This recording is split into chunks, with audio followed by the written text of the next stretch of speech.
Messages, too. Again, the companies that got your data include Apple, Amazon, Microsoft, Samsung. Apparently happened all over the last decade without your consent. Facebook admits it has partnered with companies to do things like help build apps and to get a bigger system out there through these phone companies. But it's still saying there were restrictions saying, quote, we controlled them tightly from the get-go.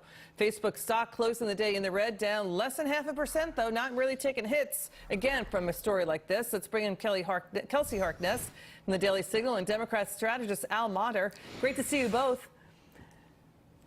You know, Kelsey, here's the thing. Didn't Facebook say the same thing, that they control the information? They said that about Cambridge Analytica, that they were controlling the information tightly there, but that information was used for political purposes as well.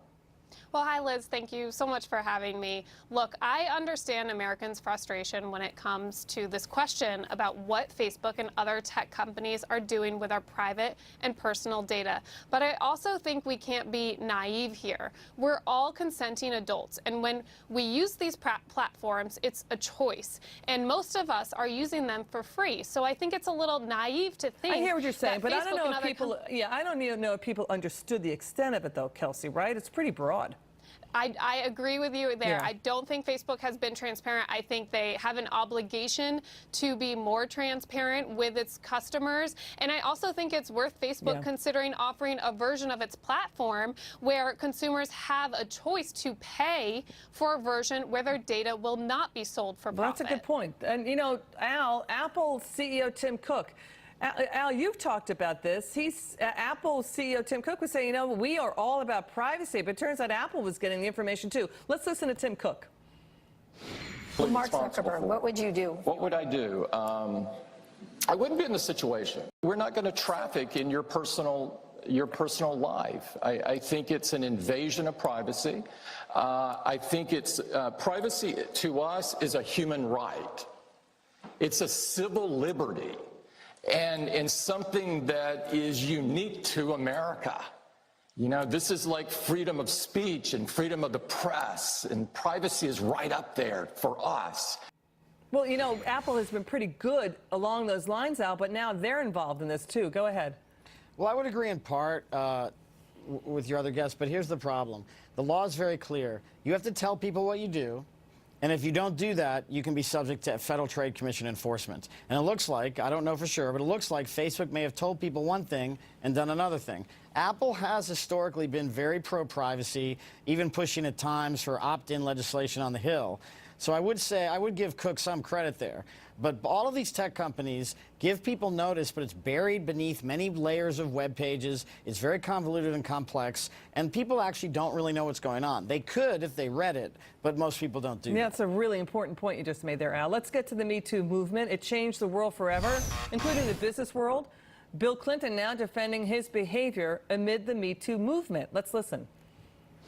Looking back on what happened then, through the lens of Metoo now, do you think differently or feel more responsibility? No, I felt terrible then, and I came to grips with it. Did you ever apologize to him?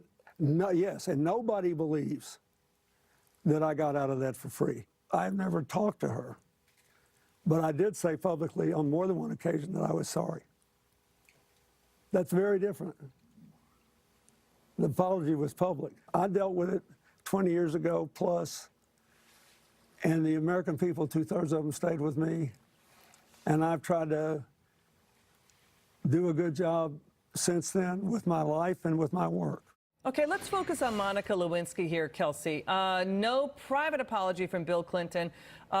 She was just about 6.5 years younger than Chelsea Clinton at the time. She has spoken in the past about her epic humiliation. She was shamed into silence. She became reclusive, even thought about leaving the country, had post-traumatic stress disorder, and more. And she got zero support, no support whatsoever from feminists and liberal women. Your reaction to that, Kelsey?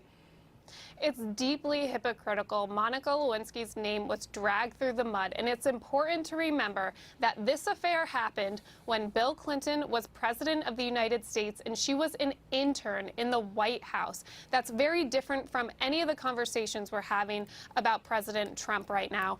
And I think this interview was extremely unflattering for Bill Clinton to not be open to offering her some sort of personal apology, looking back now from the Me Too perspective. You know, I think I need to correct myself. I think that, yes, Monica Lewinsky is older, 6.5 years older than Chelsea. Your reaction to all this, Al?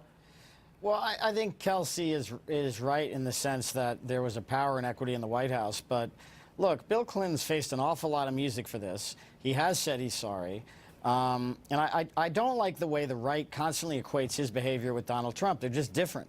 And the president was impeached. President Clinton was impeached. President Clinton wasn't convicted. Donald Trump has said he's going to pardon himself. I hear you, Al. Do you think Bill Clinton should have privately apologized to Monica Lewinsky? I hate this retrospective gotcha. Would I have liked it better just if asking he had the question. What do you think? Just would I have liked it better? Sure. Okay. Kelsey and Al, you've been terrific. Thank you so much for your time. Really Good to be with appreciate you. it. Thank you for having us. Okay, we're going to get to this story. 10 types of